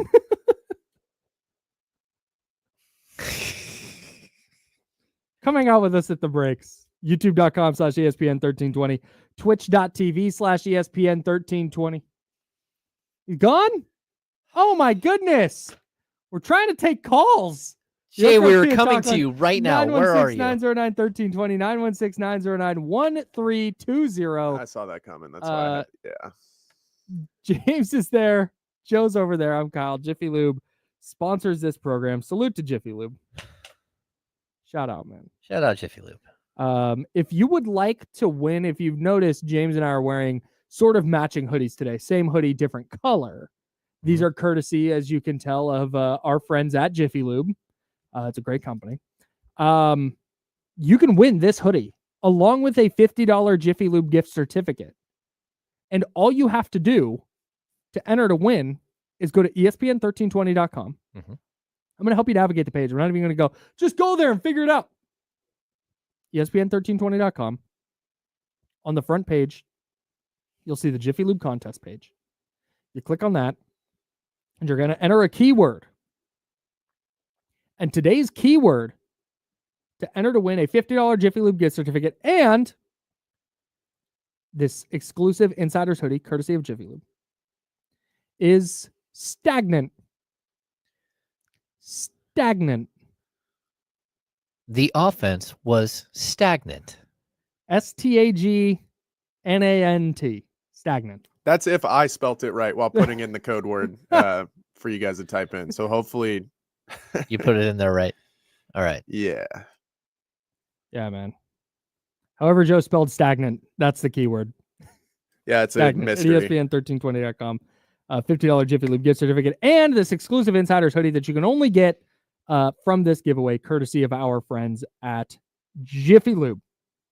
So I want to shift gears real quick. Albert Breer, NFL insider for Sports Illustrated, has his Monday morning quarterback column. Mm-hmm. And he had a interesting couple of notes in here about the 49ers. He did a thing where he wrote just some things that he believes about each team, things he thinks about each team, just like little notes. And what he wrote about the San Francisco 49ers was, I think the death of the 2025 San Francisco 49ers has been greatly exaggerated. He goes on to explain, again, this is at si.com. He goes through some of their losses, all the dead cap they have. And then he says this, but there's also a nuance here that's worth paying attention to. This is more roster churn than any sort of teardown. He goes through some of the roster pieces they still have: Brandon Ayuk, Deommodore Lenoir, Jawan Jennings, Nick Bosa, Fred Warner, Trent Williams, Christian McCaffrey. And then he says, the bottom line, if they hit on draft picks and get good coaching, such as those Rams and Bills did, the Niners will be just fine. And it's really refreshing to see this come from a national perspective and not Ryan Clark on ESPN. Like, they got to trade CMC now. Yeah. Or all these rumors about a Brandon Ayuk trade, which doesn't make any sense. I'm working on something for that at NinersWire.com now. You've got Sam Acho on whatever network Sam Acho is on. I think he's on ESPN as well. Out here talking about how they're done and they let all their best players out of the building, and they might be done. If they don't hit on this draft, they're going to not be awesome this year, and that's fine. I'll accept that. But the idea that they let all their best players walk out of the building, that's not true. That's not right. And seeing a national writer like Albert Breer, somebody who's plugged in, an insider who's been around, seeing him lay that out was very refreshing. It was just nice that the doomsday scenario, which, again, if they don't hit on draft picks or if they have injuries again, they're going to win like 5 or 6 games again. Mm-hmm. But if they hit on a couple of draft picks and they get some of their second-year players playing well again, like, they're in a pretty good spot still. They're going to win the Super Bowl? Nah, I don't know. But they're in a spot to win 10 games and be in the playoff mix. Well, okay, a couple of things. Number one, this is sort of like what you have been saying the entire time. Yeah. Like, everybody just calm down. It's me, Matt Barrows, Matt Mayoko, Nick Wagner, Tim Kawakami, anybody who covers the Niners has been like, yeah, this is the plan. Okay, so I'm also going to say this. Like, if you really look at an NFL team, right, you start with a quarterback. Mm-hmm. The 49ers have their quarterback. They have not paid him yet, but they will. Mm-hmm. Once you get past the quarterback position, it's so specific. You need a left tackle. You need a star middle linebacker. You need at least one star cornerback. You need a running back. You need 1 or 2 wide receivers that are really good. You need a really good tight end. The rest of the positions on the field, safety, that nickel corner, defensive tackle. Yeah, that's the other thing. You have to have a defensive end that can put pressure on the quarterback. Sure. Yeah. The defensive tackle position, the offensive guard position. Mm-hmm. These are things that you can get in the 2nd, the 3rd, the 4th round that can start for you. That second linebacker, you can get that player in the 3rd, 4th, 5th, 6th Dre Greenlaw round. was a 5th round pick. You can get the starting safety, and they already started to bulk up on the safety position the previous 2 drafts. You can get that player's 2nd, 3rd, 4th round. What you can't get are the star level players. Yep. And the 49ers still have their star level players. Now, is it a good thing that Trent Williams is 36, whatever? No, that's not a good thing. You need to figure out a way to have the replacement in place for him down the road. For sure. But that's where you use your 1st round pick. You use that 1st round pick for one of these positions that that's where your stars are. And everything else, it's almost like with the Sacramento Kings. You need your star center, you need a star guard, you need length and athleticism at the other positions. You have to have players who fit specific roles. And the fact is, the Kings, like when we went through your mock draft, your mock scenario with like an expansion draft. Sure, yeah. Like it's kind of sad. What we looked at is like you got Domas, which is your quarterback in this scenario. And then we looked at Keegan and we looked at Keon Ellis, right? That's probably not the way it should be, but that's where your talent is. And that's where your financially stable players are as well. Yeah. Like, because Zach LaVine, that's not to say Zach LaVine isn't a high-end talent, but Zach LaVine is one of those guys that, a defensive back that may or may not be on the team 2 years from now. Again, look at Debo. Debo's like a running back. You're looking at it, you're like, okay, well, he's hit a certain age. He's only got so many carries left in him. They literally have the same nickname. Yeah. There you go. Exactly. So, like, I think that there are ways in which you can build a team where the 49ers can build a team. I am surprised that they did not do more, even if it's just basics. Like, they didn't do more to bring in or keep Malik Collins. You at least keep some of the players that, or go out and get, reasonably priced players that you're going to need. So you're not starting all rookies at a couple of positions. But that doesn't change the fact that they're still in a very good position. They still have high-end talent all over the place. And the Bills, the Rams have all shown you the pathway forward from this exact situation where you're going to have to bite the bullet on cost and on money and dead cap space and all that stuff in order to be a better team next year and the year after. Yeah, and that's what they're trying to open a different Super Bowl window. Well, contending, like, you think they're not trying to compete in a year where the Super Bowl is literally at Levi Stadium? They would love to participate in that game. Of course. To be totally clear. You mentioned Brock Purdy at the very top there, and you said the 49ers have their quarterback. And I think that's the key difference right now, is that the Bills did their roster, what did we call it? Roster churn. Their roster reset last year. And going into last year, when you watched all the pieces they let walk, you're like, hey man, are they going to be any good?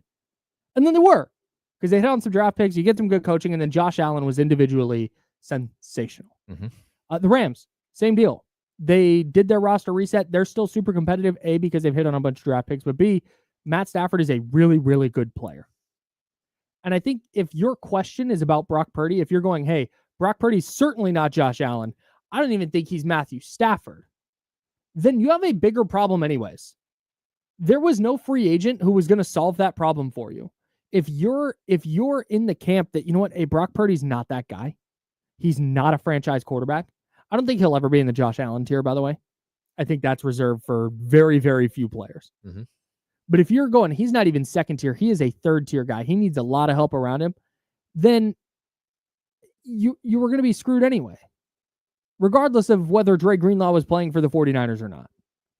What they're trying to do is set themselves up, because I think the 49ers kind of have a lot of the same questions about Brock Purdy that we have, about what does this look like in 2, 3, 4, 5 years? What does this look like post Christian McCaffrey? Because we saw it without Christian McCaffrey last year. It wasn't pretty. What does this look like post George Kittle? What does this look like if Brandon Ayuk is never the same again?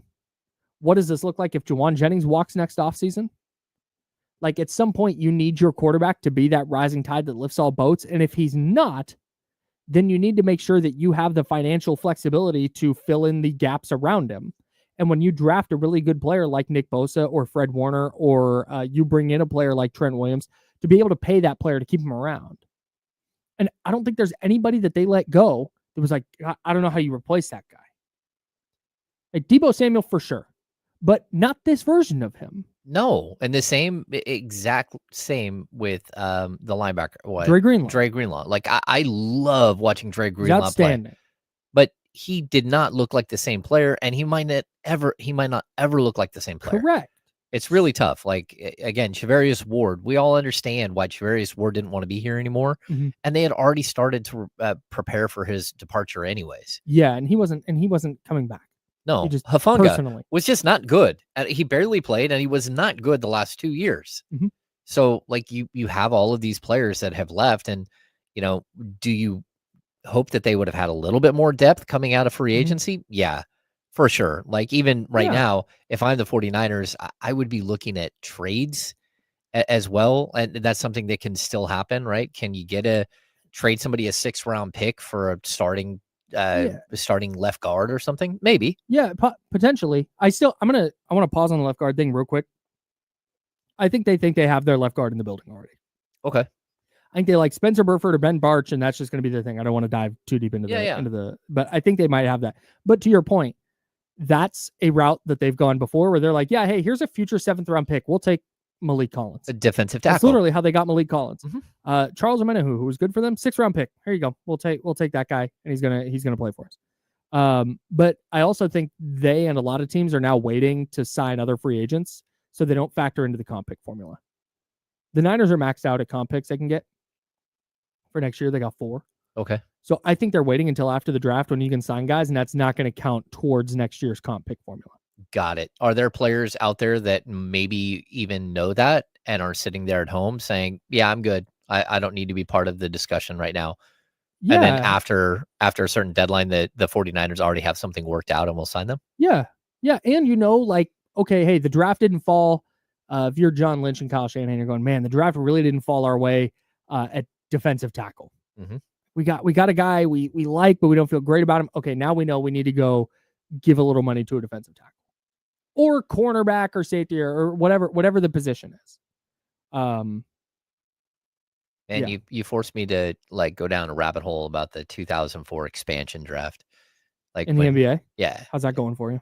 It's interesting because I specifically remember the Kings had a choice between Doug Christie and Gerald Wallace, and they chose to protect Doug, and Gerald Wallace went into the expansion draft and of course was taken by the Bobcats and went on to be an all-star.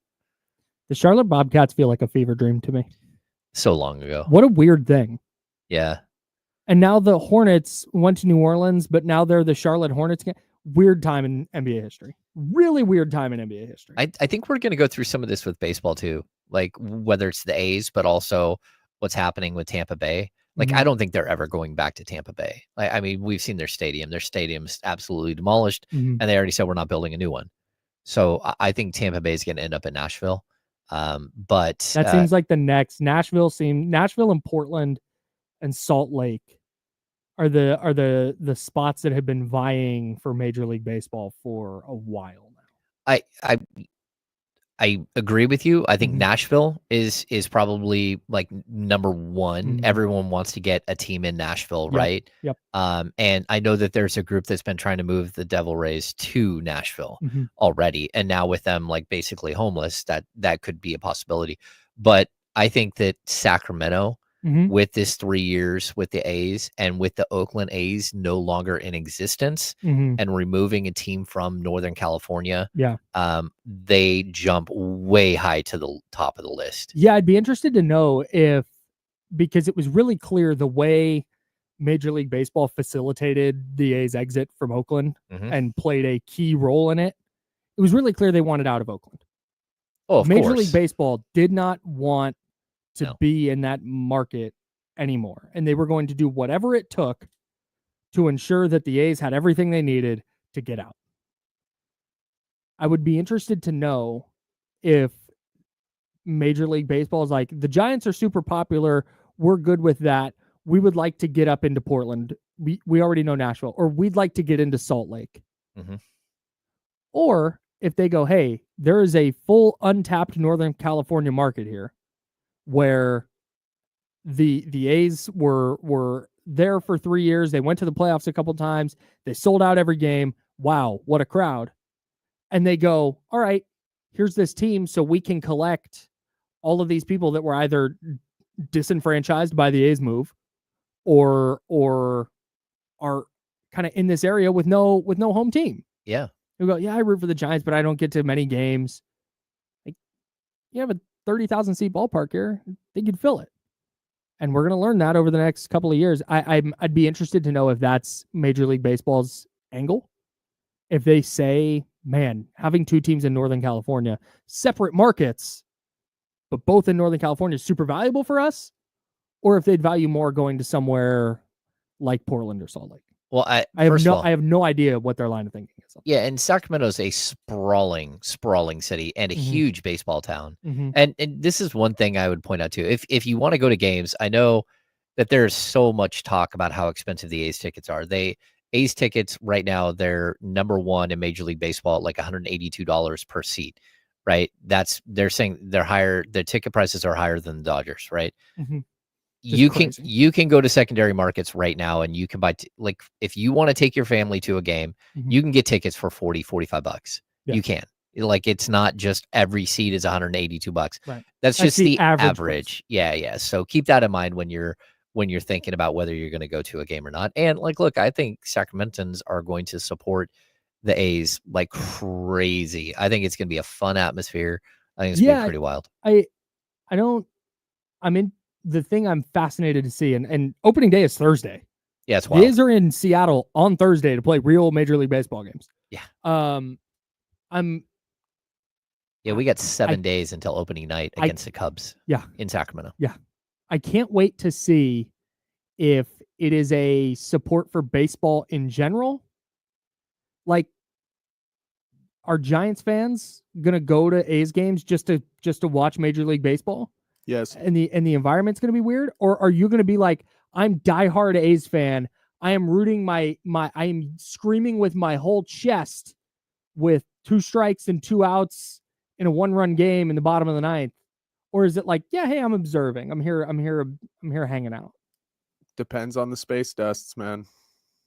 My man, that's the correct answer. Shout out to Joe. I freaking love that guy. We're the Insiders. We're sponsored by Jiffy Lube. The Handoff.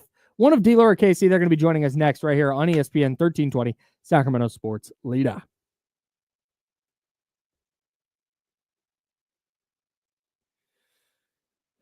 It's like when I go to a Kings game. Like, I'm there to hang out. I'll clap. Yeah. But I'm not like standing and yelling defense.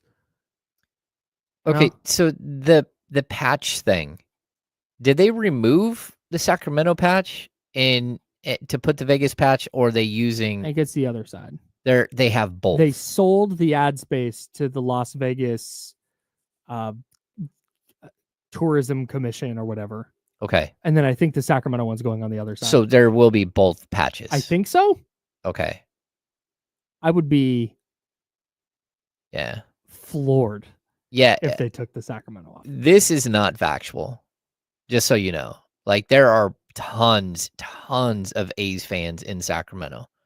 I do not believe I don't know if it's a 55-45 split or something, but it's not some wild Giants own 80% of the Sacramento market. Yeah, I think there's just more Giants fans than A's fans in general.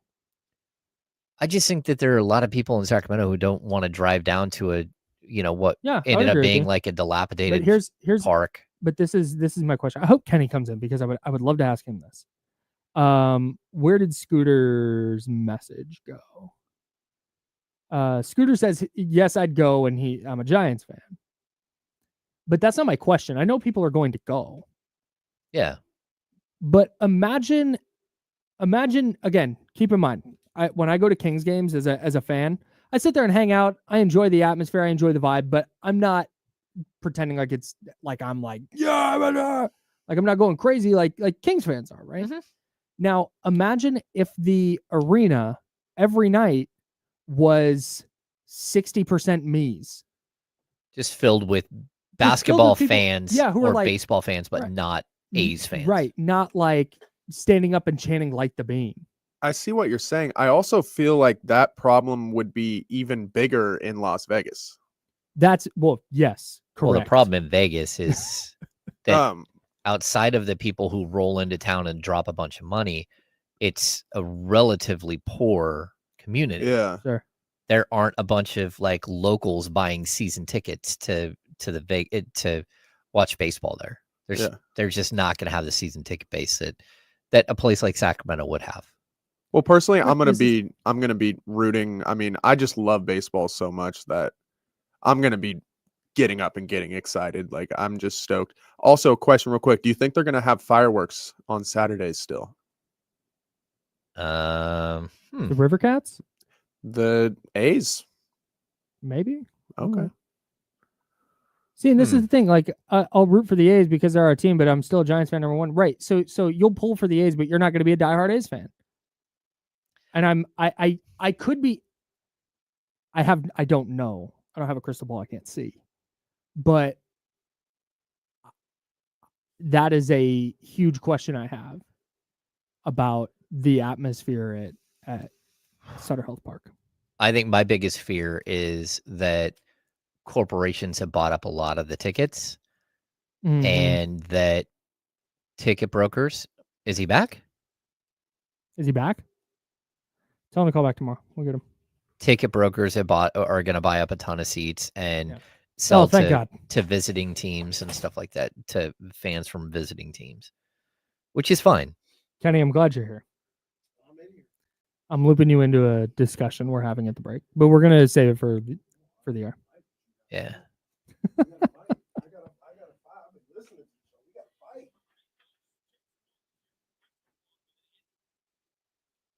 Whoa. I actually don't like this idea. That needs to be a Kings only thing. I think it's Light the oversaturated. green. Light the green. Nah, buddy. Light the green. That's a Saturday night activity. We call it a green light a green light special. Yeah. Yeah, this is It could be definitely a the whole case. thing. It's the city of trees. Wait.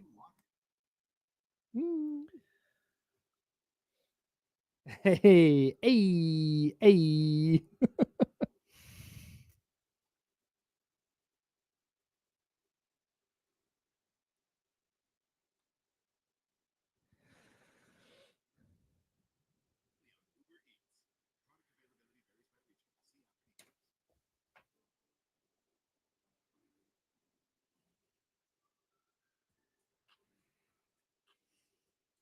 Now, back to the Insiders with James Ham and Kyle Madsen, brought to you by Jiffy Lube on ESPN 1320. And Kyle Madsen, James Ham, Joe Brazil, And Kenny Caraway here for the handoff. Say it one more time. Yes, sir. There he is. D'Lo Let's and go, KC coming up at noon right here on ESPN 1320. I'm so happy that you jumped into the show for the handoff. I know you said you were listening earlier and had something you wanted to address. Yes. But first, let me finish this discussion we were having at the break. Sounds good. I imagine that you and Reese Yes. are going to attend a lot of baseball games at Sutter Health Park. Yeah, that's the that's Like a the handful plan. I every would- year, I would yeah. like to, yeah. I have a, I guess, question. Okay. A lot of Giants fans in the area. Mhm. I think just a lot of baseball fans in the area, though, who are not necessarily A's fans Mhm. or have loyalties to a different team, whether it's the Dodgers or the Yankees or the Angels or whomever. Do you have any concern that the atmosphere is going to be kind of weird because people are there just to kind of like watch baseball and not root for the A's? No concern. I think for Concern's lot a of- strong word. I didn't mean that.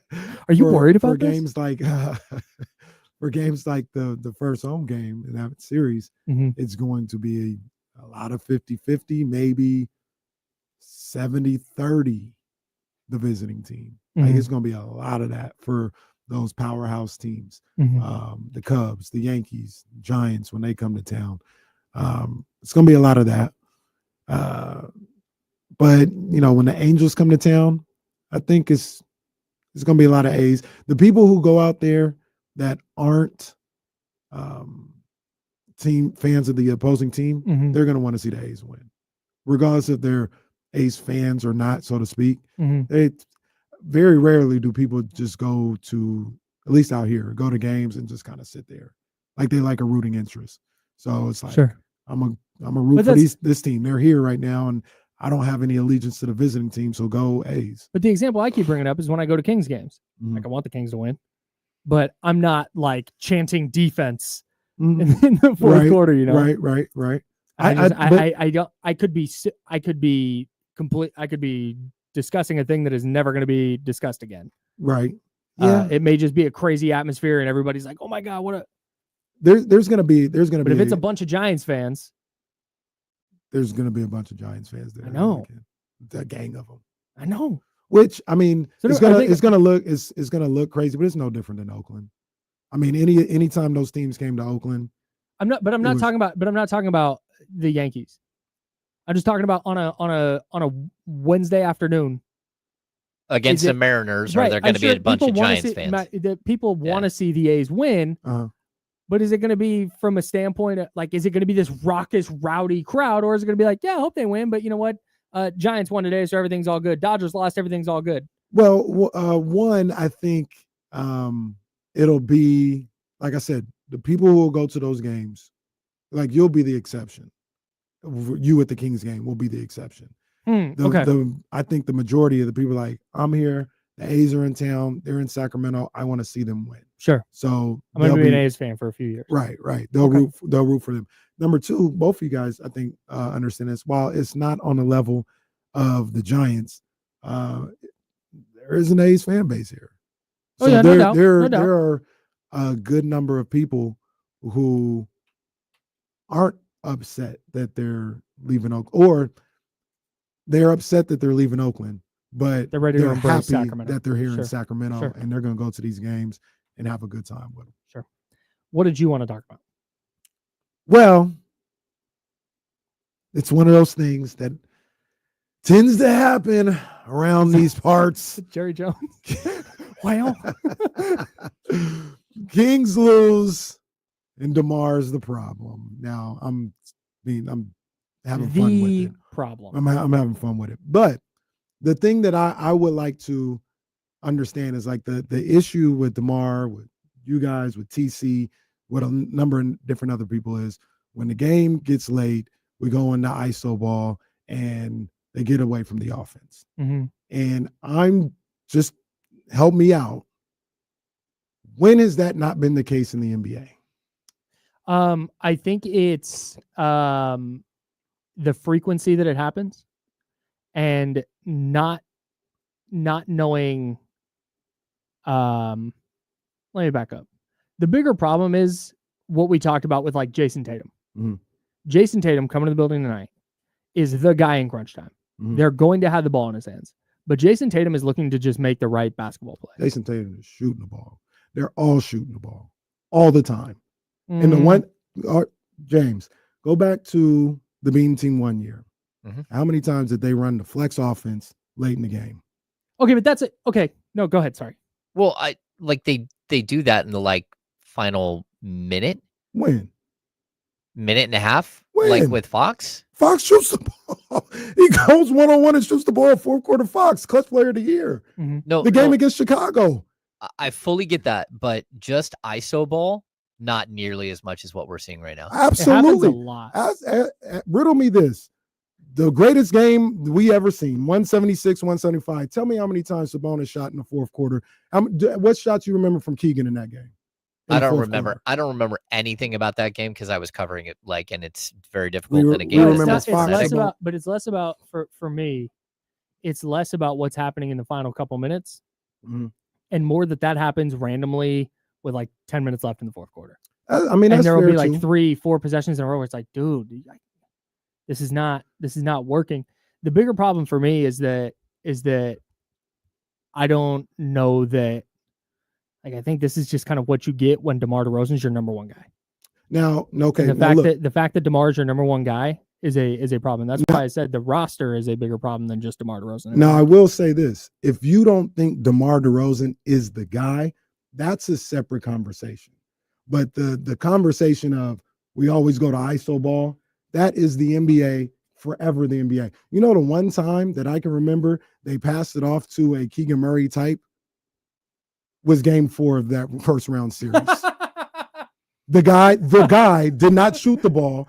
They got it to Harrison. And what did Steph and Dre say? Right? Yeah, that we knew what time it was.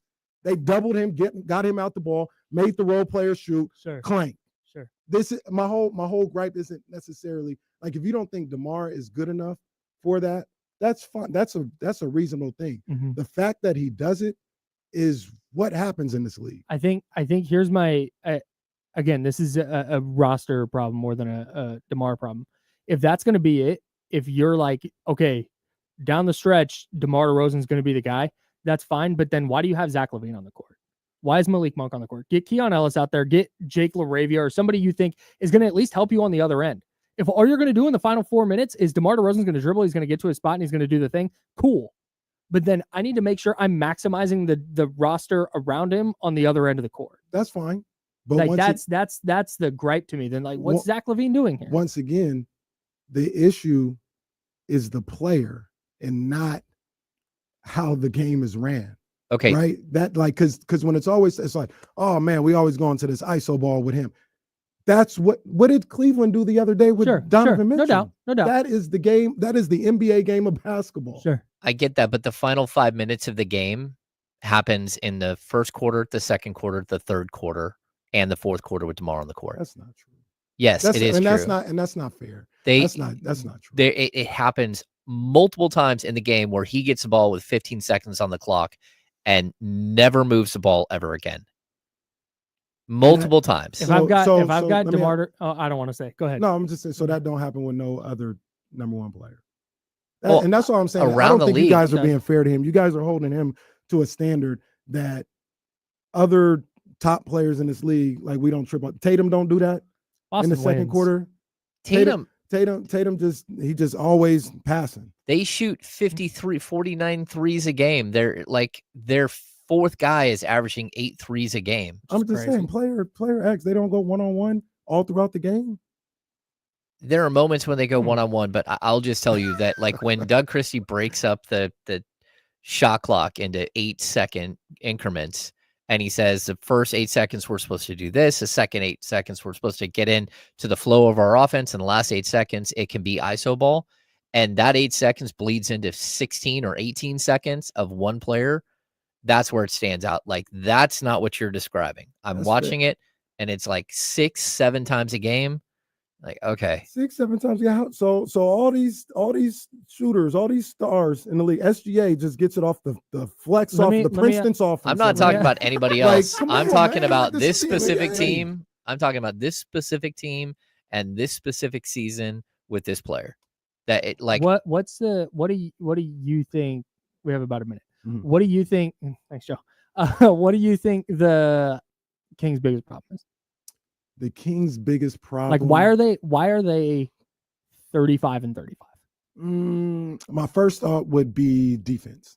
Okay. They don't defend. I agree the roster isn't balanced the correct So way. that's exactly where the DeMar DeRozan thing comes in. And maybe we harp too much on the stagnant offense thing, Mhm. but it's why is it DeMar doing this when you have Zach LaVine? Why is Malik Monk not getting touches in crunch time? Why is it the DeMar DeRozan show when you have these guys out there who are not like, they're not guys who just stand there and do nothing offensively? I guess that's my grade. I just think it's a little overblown. First of all, Zach won't shoot ever Which for is whatever reason. And Monk the other night against Cleveland, didn't he have like 11 or 7, anywhere between 7 and 11 in the fourth? He's the one that took the one that sealed the game, and he went 1-on-1. That's my whole thing. This is the league. I'm not sure. I'll tell you. Give me other examples of blatant games. He hit that when they're shot doing because that. they doubled DeMar, and he went, "All right, fine, you have it." well that, and I'd also make the argument that it doesn't matter whether he's making or not. He's shooting all of them As because he there are should. multiple games where he's gone 0-for-6, 0-for-5 in the final 3 minutes of a game, and you have no other option. We're gonna not do that, and we're gonna give you just the show. Noon to 4, D'Lo and KC coming up next. That's James Ham. I'm Kyle Madsen. As much as I would love to continue this, we got stuff to do. Joe Brazil behind the glass. We're the Insider, sponsored by Jiffy Lube. We're back tomorrow at 10 a.m. Until then, drink water. Be nice, people. Bye.